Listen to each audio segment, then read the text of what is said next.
Evet arkadaşlar, yeleğimizin alt beden kısmını da yapacağız. Şimdi son videoda ne yapmıştık? En son şu üçlü kesimi yapmıştık. Üçlü kesimden sonra 3 diş haraşo sırası örerek kolları çıkarttım. Kolların şurada 3 kestiğimiz şu tek ilmekler var ya arkadaşlar. Şu üçlü, onları da kollara verdim. Ona göre nasıl ayırdım? Bedende 1 ve yarım, yani 1,5 ön bedene verdim. Şunları sayacağız. 2 tanesini kola verdim. Yine burada bu tek ilmeği kola verdim. Arka beden için 1, 2, 3 tane arka bedene verdim. Yine kolda 1 ve 2 model kola verdim. 1,5 da burada kola verdim. Şu anda şişimde 192 tane olması lazım. Yanlış hatırlamıyor isem. İlmeğim var. Şimdi model kuracağız. Modeli kurmak için de benim 3 tane artı ilmeğe ihtiyacım var. Onu da burada örerken ilmeklerle oynayarak 3 tane ilmeği artırarak modelimizi kuracağız arkadaşlar. Şimdi modelimiz için 7 tane kenar ilmeğimizi örelim.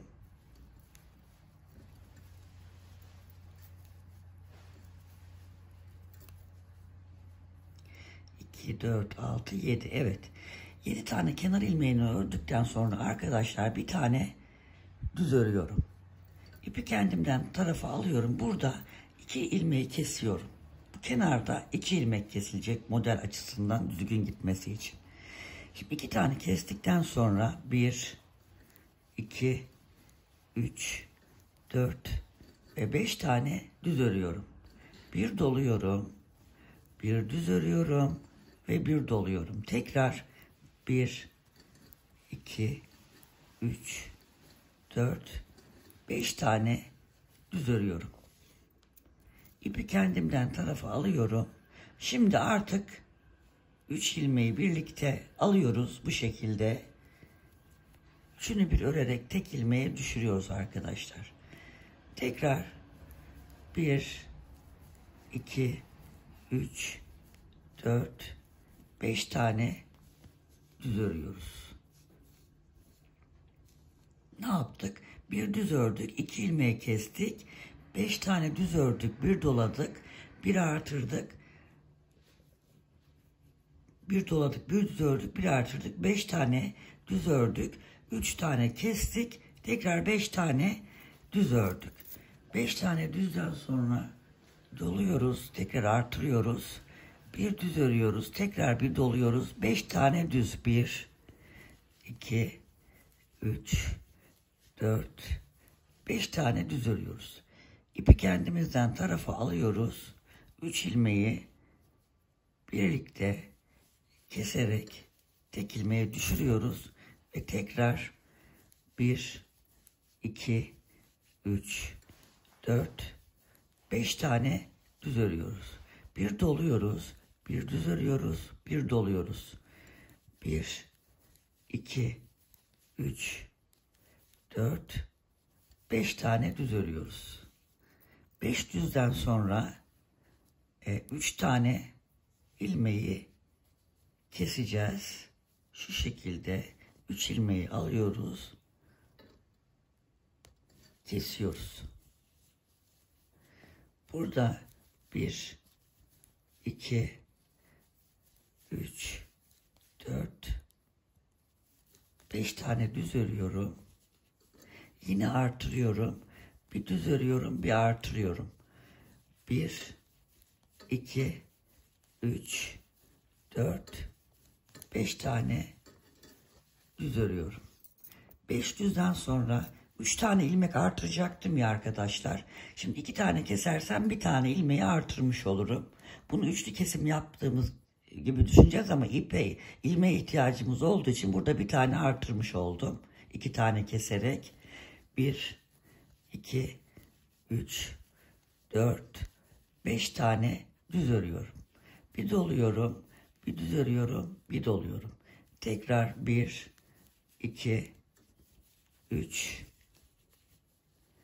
4, 5 tane düz örüyorum. İpi kendimden tarafa alıyorum. Yine ikinci ilmeği bir sonrakinde yapalım. 3 tane ilmeği bir alıp kesiyorum. 5 tane düz örüyorum. 1, 2, 3, 4, 5. Bir doluyorum. Bir düz örüyorum. Bir doluyorum. 1, 2, 3, 4, 5 tane düz örüyorum. İpi kendimden tarafa alıyorum. 3 tane kesmem lazım. Yine burada 2 tane kesip bir ilmek daha burada artırmış oluyorum arkadaşlar. Aslında 3 kesmemiz lazım. İlmek artıracağımız için bu şekilde yaptık. Sonra yine 1, 2, 3, 4, 5 tane örüyorum. Bir doluyorum. Bir düz örüyorum. Bir doluyorum. 5 düz. 1, 2, 3, 4, 5 düz. İpi kendimden tarafa alıyorum. 3 tane kesim yapıyorum. Üçlü ilmeğimi, daha doğrusu 3 tane ilmeği keserek tek ilmeği düşürüyorum. Yine 1, 2, 3, 4, 5 tane düz örüyorum. Bir doluyorum. Bir artırıyorum. Bir doluyorum. 1, 2, 3, 4, 5 tane örüyorum. İpi kendimden tarafa alıyorum. Yine burada bu son ilmeğimiz vardı. Yine 2 kesim yaparak bir ilmek daha artırarak 3 tane ilmek yapmış oluyoruz. 3 tane ilmeği artırmış oluyoruz. Bu ikili kesimlerimiz 3 tane ilmeğe ihtiyacımız olduğu için yaptık arkadaşlar. Yoksa 3 kesmemiz gerekiyordu. 1, 2, 3, 4, 5 artır. Bir dola artır. 1, 2, 3, 4, 5 düz örüyorum. İpi kendimden tarafa alıyorum. 3 ilmeği bir örerek kesiyorum. 1, 2, 3, 4, 5 tane düz örüyorum. Bir doluyorum. Bir düz örüyorum. Bir doluyorum. 1, 2, 3, 4,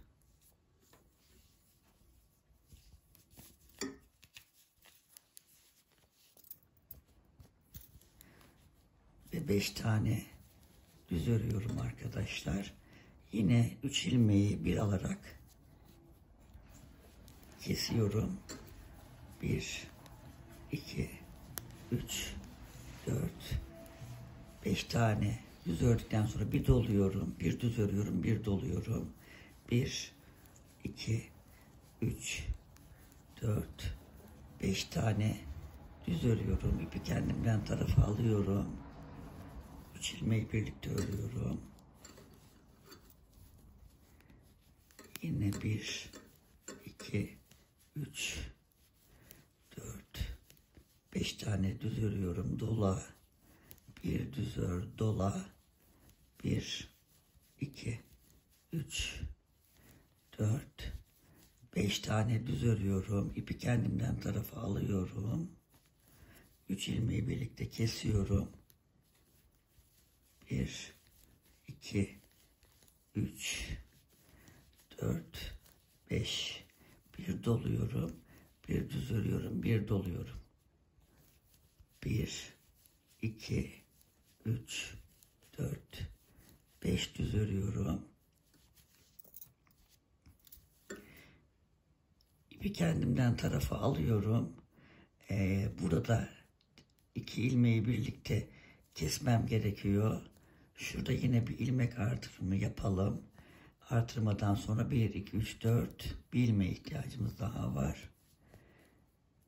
1, 2, 3, 4, 5 tane ördükten sonra arkadaşlar ipi kendimden tarafa alıyorum. 2 ilmeği kenar olduğu için 2 ilmeği kesiyorum. Bir tane düz örüyorum ve 7 tane ilmeği kenar patı olarak örüyorum. Arkada bütün kenardaki haroşalar hariç bütün ilmekleri ters örgü olarak örelim. Tekrar ön yüzde buluşalım.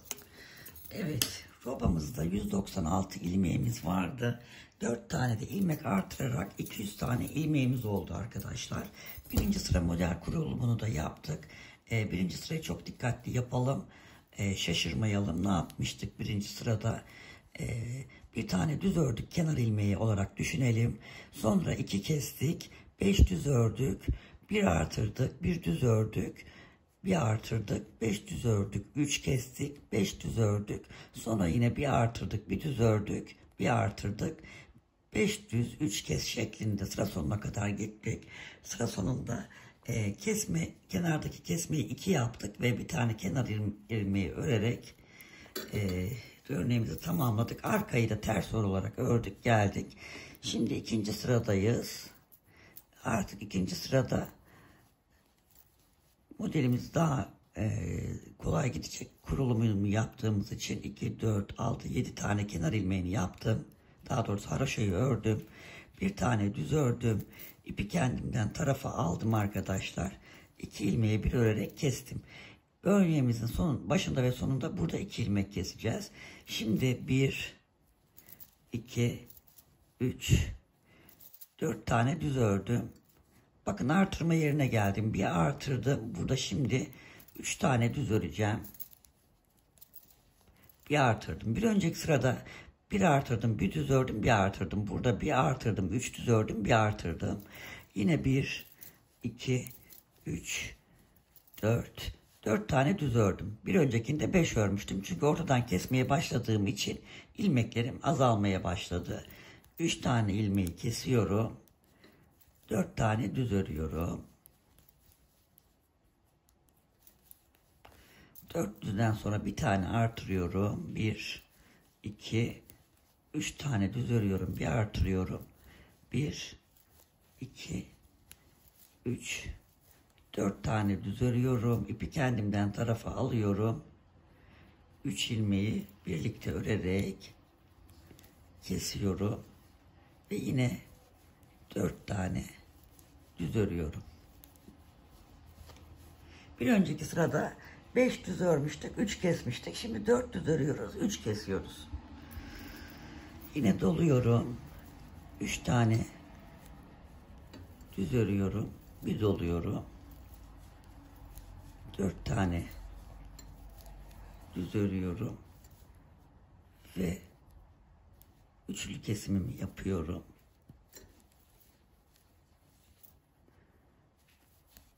1, 2, 3, 4 tane düz örüyorum, bir doluyorum. 1, 2, 3.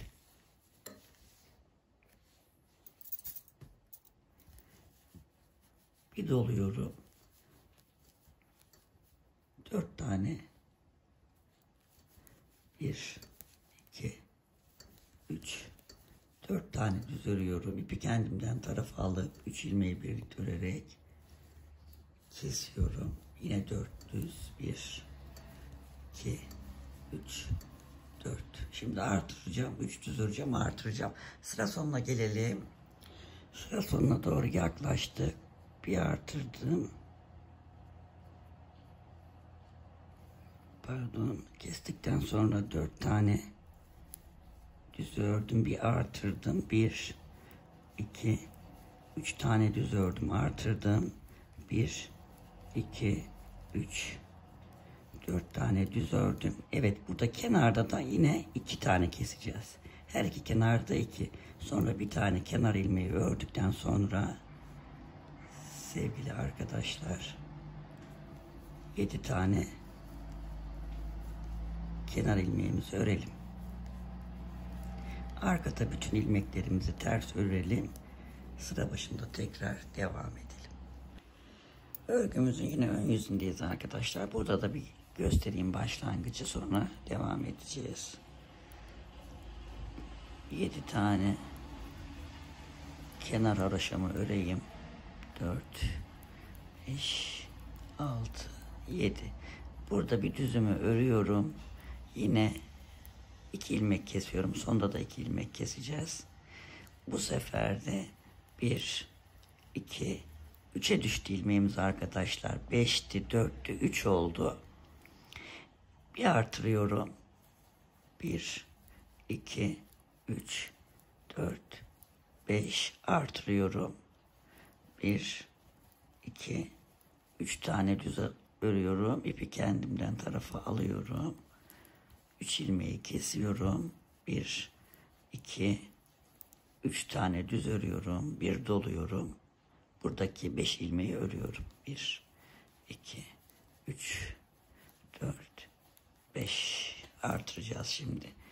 Bakın arkadaşlar, şöyle gösterdiğimde bu daralacak. Şurası genişleyecek. Yani buradaki ilmekleri ortada 3 keserek kapatacağız.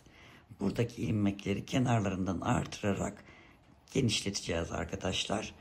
Şimdi şu azalttığımız ilmekleri tamamen bitirene kadar aynı şekilde örmeye devam edelim. Evet arkadaşlar, ne yaptık bakalım.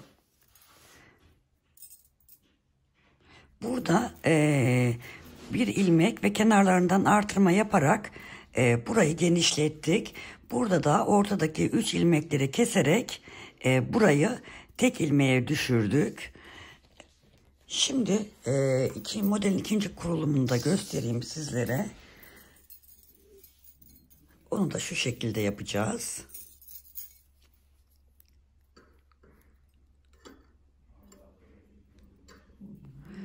Şimdi 1, 2, 3, 4, 5, 6, 7 tane haroşamızı ördükten sonra burada bir tane kenarda ördüğümüz ilmeği örüyoruz. Sonra bu 3 tane, burada 2 tane kesim yapıyorduk. Bu kesim yaptığımızda tek ilmeğe düştü burada. Bunu bir tane örüyoruz ve bir tane doluyoruz. Sonra 1, 2, 3, 4 ve 5 tane düz örüyoruz. İlmeği kendimizden tarafa çeviriyoruz.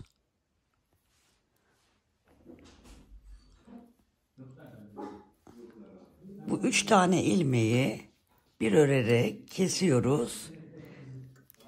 Ve 1, 2, 3, 4 ve 5 tane düz örüyoruz. Şimdi burada tek ilmeğimiz var. Bu tek ilmek şurada yaptığımız şekilde ilerleyecek. Şimdi burada bir artırıyorum. Bir düz örüyorum, bir artırıyorum. Yine 1, 2, 3, 4, 5 tane düz örüyorum. Ve 3 tane ilmeği bir alarak önde kesim işlemi yapıyorum. 1, 2, 3, 4 ve 5 tane düz örüyorum. Yine artırma yerine geldim. Bir doluyorum, bir düz örüyorum, bir doluyorum. Yani şurada kurduğumuzun aynısını buraya da kurmuş oluyoruz arkadaşlar. Şimdi ne yapacağız? Şimdi burada açmıştık bir öncekinde. Şimdi bunu kapatacağız. Burada bunu kapattık. Şimdi de açacağız arkadaşlar. Şimdi sıra sonunda şu başlangıç yerinde gösterdiğim gibi sıra sonuna geldiğimizde de burada ortada 3 tane kesip 5 tane düz ördükten sonra artıracağız. Artırdıktan sonra 1-2 tane ilmeği düz öreceğiz. Yani şu artırmamız şu şekilde gidecek. Burada artırmalarımız olacak. Şuradaki düzler fazlalaşacak. Bu şekilde burası eksilirken buradaki düzler fazlalaşacak arkadaşlar. Zaten biraz ördükten sonra tekrar göstereceğim. Evet arkadaşlar, bu modeli de tamamladık. Bakın şurada baklavamız zaten ortaya çıktı. Bu yarım olmuştu, ilk başladığımız yarım baklava. Burada tamamladık, tek baklava yaptık. Şöyle kenarları göstereyim. Burada bir düz kenar ilmeği ve 2 kesip kurmuştuk. Burada kenar ilmeği ve direkt düz örgülerimizi örmeye başladık. Şu artırma yeri şuradan şu şekilde devam etti. Yani şuradan artırma yapmadık. Yapsak bu şekilde genişlerdi. Yani kenarlardaki örnekler her iki tarafta da yarım olarak uygulanacak arkadaşlar. Ona dikkat edelim. İlklerimize de söylemiştim. 12 sıra. 12 diş haroşa sırasıyla açacağız. Şimdi yeniden bakın burada. Şimdi şurada başladığımız ilk başladığımız yerden yeri gene uygulayacağız. Yine ben hemen başlangıcını göstereyim.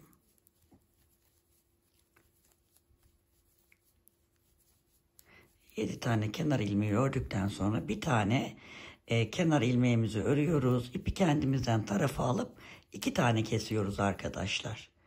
2 tane kestikten sonra 1, 2, 3, 4, 5 tane düz örüyoruz. Bir doluyoruz. Bir düz örüyoruz. Bir doluyoruz.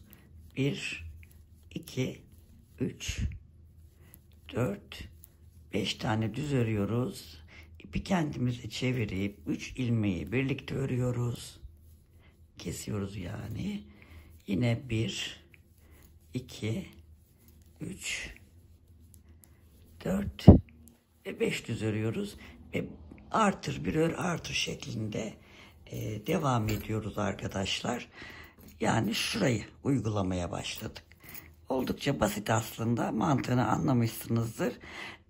Bu şekilde örgümüzü örmeye devam edelim. İstediğimiz boyuta geldiğinde de alt kenarına yine bir haroşa sırası örerek keseceğiz ve kapatacağız. Ama uzunluğunun ne kadar olacağını size söyleyeceğim. Ben biraz örmek istiyorum. Evet arkadaşlar, epeyce ördük. Şöyle bir bakalım yeleğimize.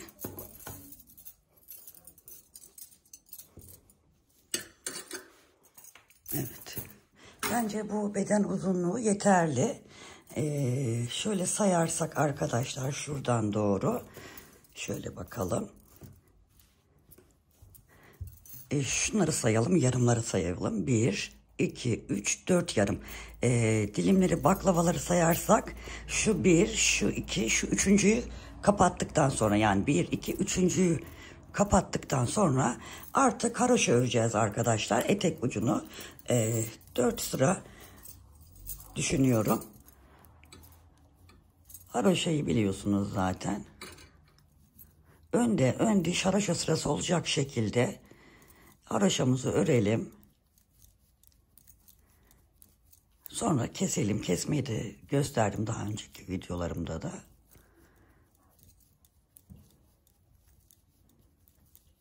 Yine biraz göstereyim. 4 diş haroşa sırasını öreyim. Kesmeyi birkaç tane kesim işlemi de göstereyim. Sonra kestikten sonra zaten düğmelerimizi dikeceğiz. Yeleğimizi tamamlamış olacağız arkadaşlar. Evet arkadaşlar. 4 diş haroşa sırası ördüm. Şimdi örgümün arka yüzündeyim ben. Şimdi buradan örerek keseceğim. Bu arada önde 5. diş haroşa sırasını oluşturmuş olacağım. Şöyle kesmeyi örüyorum. Bir öncekini üstünden geçiyorum. Örüyorum. Bu şekilde bütün ilmeklerimizi aynı bu şekilde sıra sonuna kadar yaparak yeleğimizin yapımını tamamlamış olacağız.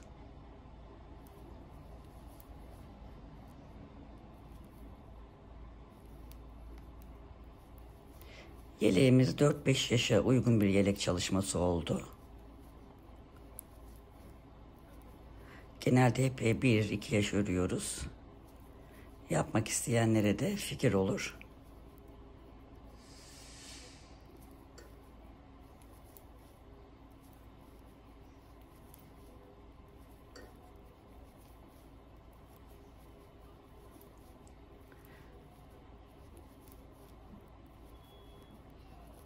Bu şekilde tamamlayalım arkadaşlar. Şu şöyle baktığımızda 5. diş haraşo sırasını oluşturmuş oluyoruz önde. Evet arkadaşlar, kesimi tamamladık. Yeleğimizi bitirdik. Ben şimdi ölçü vereceğim size. 4-5 yaşa kadar olabilecek bir yelek çalışması yaptık. Roba uzunluğu arkadaşlar 17 santim. Şuradan yaka kısmından aşağıya kadar olan ölçümüz 38,5 santim. Eni de hemen söylüyorum. Bu da 38 santim arkadaşlar. Ne yapacağız şimdi? Düğmelerini dikeceğiz. Ben şöyle dikmeden size göstermek istedim. Çok güzel bir yelek çalışması olmuş. Arkayı da göstereyim size. Arkası da bu şekilde oldukça güzel bir çalışma oldu. Burada gördüğünüz gibi yıldız modellerini bu alt kısma da uyguladım. Oldukça şık bir yelek çalışması oldu arkadaşlar.